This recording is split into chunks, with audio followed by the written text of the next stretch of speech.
Hello and welcome along to another episode of this FM19 story, The Head Coach with me, Daniel. It's Season 6, Episode 6, and today we go into our second Yorkshire derby in a few days and our third of the month, having fallen away slightly in the league over the last few games. We're starting to struggle a little bit, but hopefully we can get back on track today. As well as that, we've got another youth intake to talk about, which is always eventful with Barnsley. They've got plenty of players coming through, and for once the star player wasn't a centre-half. So we'll definitely take a look at that before we go and play our game against Sheffield United. But first, let's go and have a look at the few games since you were last with me. It's not gone well at all. We beat Watford 4-0. It was looking rosy. It was brilliant. We'd levelled up with 4th or 5th place in terms of points, and we were looking like we were really in the push for the playoffs. Unfortunately, though, we've gone 5 without a victory since. We've only managed to pick up 3 points as well. So away to Palace, we lost 1-0. Ben Osborne with the winner for them. We drew 1-1 at Bolton, who are right down near the bottom. Lewis Thompson scored for them and Jose's got a late equaliser, one of Dougie Freeman's January signings from the last episode. We then had our first Yorkshire derby at the start of March. That was at home to Rotherham. We drew 1-1 after conceding a late equaliser. Charlie Taylor with a free kick for us early in the second half. And then we lost 3-2 at Pompey, who were in the relegation zone. Terrible performance all around. Jose and Sabrino made it look closer than it was. But if the truth's to be told, we didn't deserve to be anywhere near it. We were 3-0 down at half-time, and it's arguably our worst performance of the season. We then drew 0-0 at home Sheffield Wednesday in midweek. That one was on TV, as are all the Tuesday night games now in the Football League. But we go into Saturday evening's game against Sheffield United. It's a game in hand for us because all the other sides played at 3 o'clock, and we've got the late kick-off on TV. So it'd be lovely to get back to winning ways, but away to the best Sheffield side in the league this season, that's going to be a little bit difficult. But before that, let's go and focus on something a bit more positive. If we go to our under-18s, we can judge some of the players from our youth intake. They've all been signed up to contracts now, so they're not showing as youth candidates, but we can still go through them and look at them based on their ages. So top of the list, and very much the best of the bunch, is an attacking right winger called David Hughes Charters. What a name that is, by the way. 15-year-old, 1-star ability, 4.5 potential. If we go and have a look at him, he's got a really decent balance of attributes. Not the hardest worker, which is something we're going to certainly improve. We're going to get him training individually on his stamina and endurance, and hopefully that will improve both of those attributes. But in terms of pace, crossing, technique and first touch, he seems to have it all at this age, and an okay personality to go with it. So fingers crossed he could be something special, although as we've said in this sort of series, it's unlikely we're going to be here to find out in 4 or 5 years' time. But a very promising start, and we were happy to see him at the club. The other one that was really of promise was Callum Tate, another 15-year-old, this time a left fullback, 1-star ability, 3.5 potential. He's a really decent pro again. It's just solid across the board. Not the most ambitious personality, but fairly determined. Solid physically at this age, okay mentally, and good in the tackle as well. So I've got high hopes for him too. He could become a really solid player at the club. But we're not going to worry about those for now. That's very much something to focus on later in the year. At the moment, we're trying to claw our way back into the playoff push. We've just fallen away over the last few games. Still missing a goal scorer, which has been the key loss this season. Corley Woodrow's got 9. He's the top scorer in the league. And our 6th top scorer, remarkably, is still Victor Adebayo, who only ever played the first game of the season before his transfer. He scored 2 on that day and is still our 6th best tally for the season. So as you can see, we're now 4 points off West Brom in 6th place, 1 behind Villa, so a win today would put us right back in the mix, although the top 5 seem to be running away with it, and it's very closely fought up there. Any of the 5 could finish in the top 2. Most importantly for us, the gap down to the bottom half is only 6 points now, which could be a real disappointment after being up in the playoff contention all season long. In the last 10 games to throw it away and then drop all the way to the bottom half would be an absolute disaster. So fingers crossed that won't happen and we can get enough points on the board to make sure that's not a reality. So let's go and have a look at the team for today. Plenty of news, plenty of changes as we've been trying to find a winning formula again. We've also had a couple of injury knocks in recent time, so it's a little bit tough for us too. If there's one consolation we can find from this screen, it's that Sheffield United are in just as poor a form. They've lost 4 of their last 5, but they have still got 1 win to their name. We've only got the 2 injuries we had long term before, although a few others are just coming back. So let's go and look at the lineup. Fingers crossed we can get a result with the team we've got out today, but it's two big Yorkshire derbies within a week, and that's always going to be difficult. If we put them in position order so it's easier to work out, we're largely going with our strongest 11, but there's a couple of areas where we've chopped and changed recently. So Lumley's in goal as always, the back four's ever present, it's Taylor and Colin the fullbacks, with Cook and Lindsay in the middle. Scully's back into the holding role for Tapia, he's just struggled in the last couple of games, so Scully came back in midweek. Benneker's back to full fitness and in midfield. The Bacuna experiment after the Watford game ended quickly. We haven't won since, so I thought that might be part of the problem. Benneker's back in, alongside Goodwin, who's just back to fitness. He actually missed out in midweek in the other Sheffield game. And then Armstrong and Hozes are on the wings, with Corley Woodrow up front. Burton and Jackson, the two youngsters, still on the bench, alongside new signings Tapia, Harris and Sabrino, as well as Mowat and Tiam, who have been on there plenty this year. So fingers crossed we can at least compete to get our first win in 6, and our first win since the last episode on camera. Let's get into it and see if we can get that all-important result.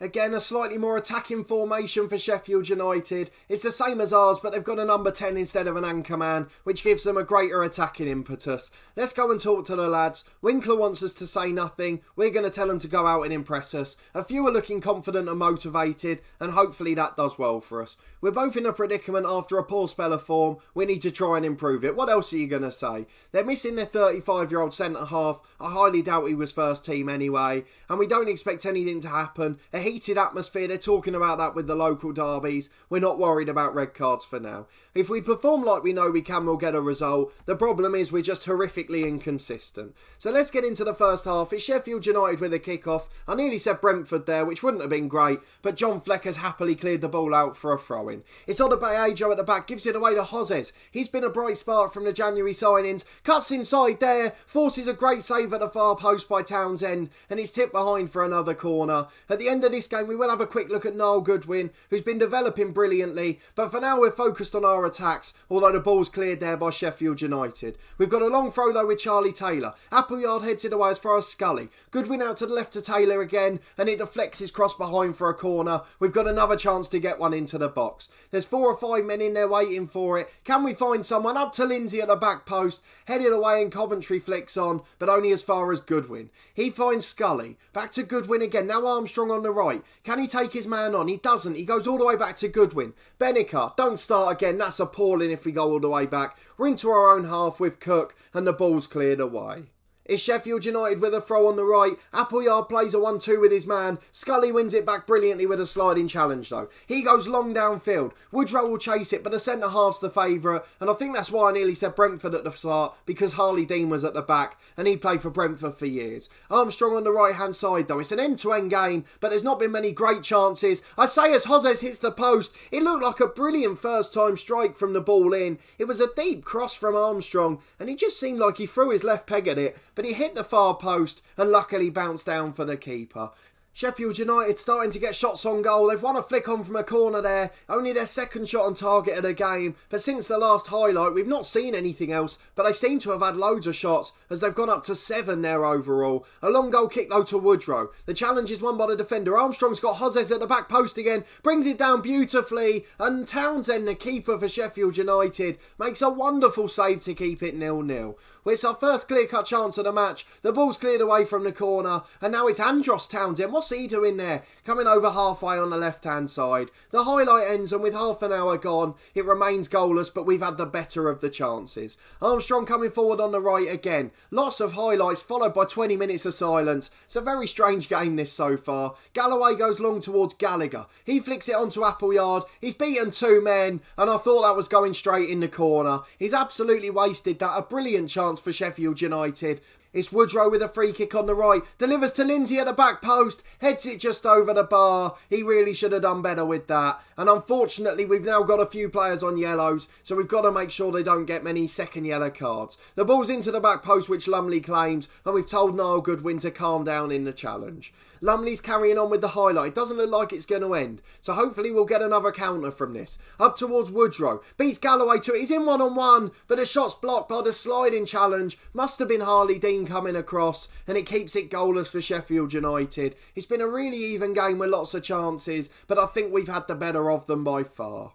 It's a throw for Sheffield United on the right. They're going down the right hand side again. Appleyard delivers. Townsend at the back post loses out, and now Armstrong can bring it away. There's no one up there really bar Woodrow. He's a bit isolated, so Armstrong goes back to Colin, the fullback. Tries to play it down the line, but it's straight to Andros Townsend, and now they can build again from left back to Fleck. Goodwin intercepts though. Switches it to Woodrow. Flicks it on for Hozes into the near post, bottom corner. Drilled it so hard the keeper had no chance, and on the stroke of half time, we've managed to grab a lead, which you'd just about say we deserved. But it could be too early. Fleck puts the ball into Appleyard. Taylor knocks it down. Hozes clears. I said on the stroke of half time it was still 3 or 4 minutes left, and now they're coming forward in numbers. Charlie Taylor knocks it away to Fleck. Deflects the second ball. It's cleared away as far as Reed at left back, and thankfully the highlight ends before we see any further nail-biting moments. Half time then, we do have the lead at the break. We've not played like a side short on confidence, I'll give them that. We're certainly going to tell the lads to do it for the fans, get them all motivated.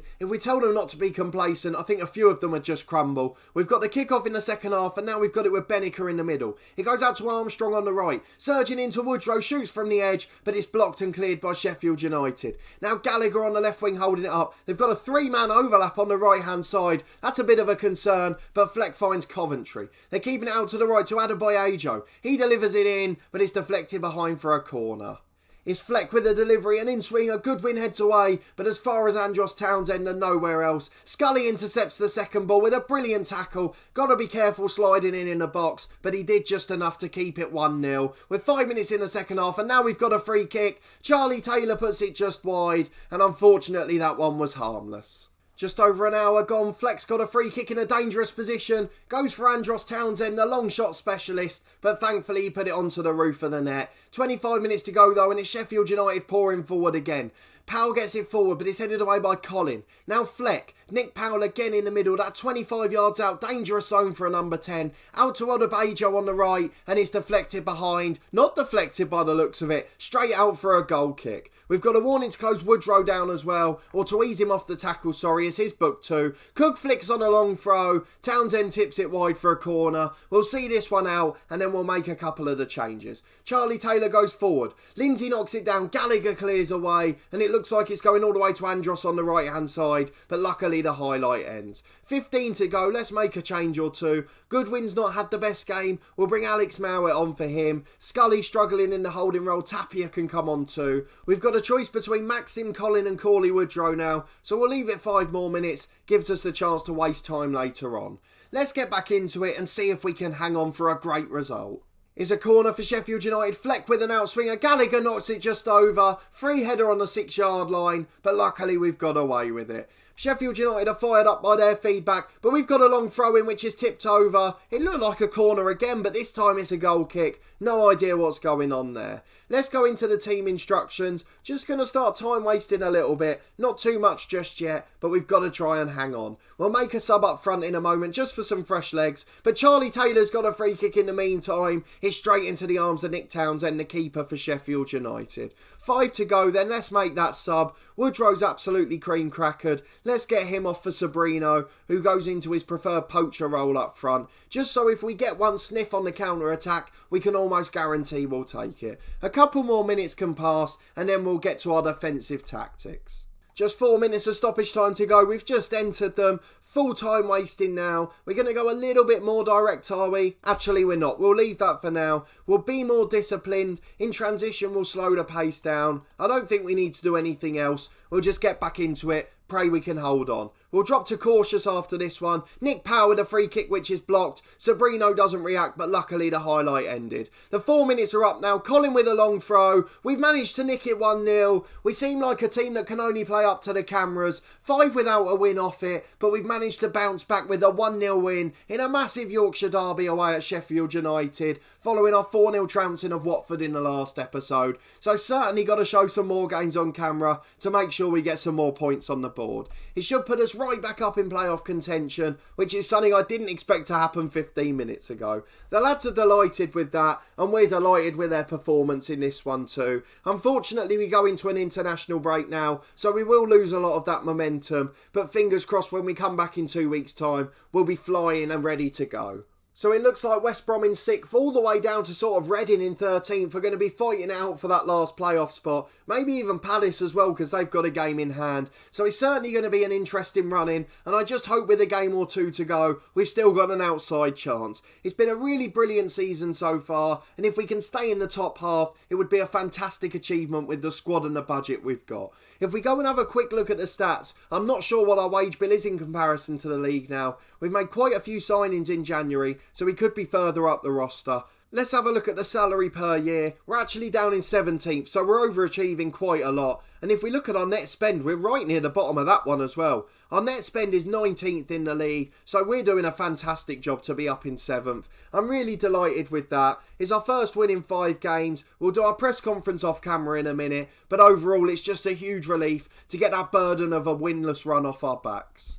If we have a quick look at the dynamics, we were starting to struggle in the dressing room atmosphere, but it's back with a bang in this one. 4 points from 2 games in 2 big derbies, and we're absolutely delighted with where we stand. We'll have a quick look at Niall Goodwin. Wasn't his best game in that one, but he's had a really good season overall. His rating's well into the 7s. He scored 7 goals from midfield in the league, 8 in all competitions, 3 assists too, and although his attributes have dropped a little with his recent injury, he's by far the standout player for us still. A really solid pro, and one of our few real shining lights going forward. If you look at the star ratings in our lineup when we're normally going along, we're announcing pre-match, we've got all these 3.5 stars in the back 5, then Goodwin and one of the central midfielders, but we're just a bit weak aside from that. The attacking areas we struggle with 3 and 2.5 stars, and it just shows that we've got one of the best defensive records in the league. If we go and have a look, I think it's second best. So we've got the second best defence in the league, but then only the 13th best attack. A real good goal scorer and winger, and we could be a completely different side.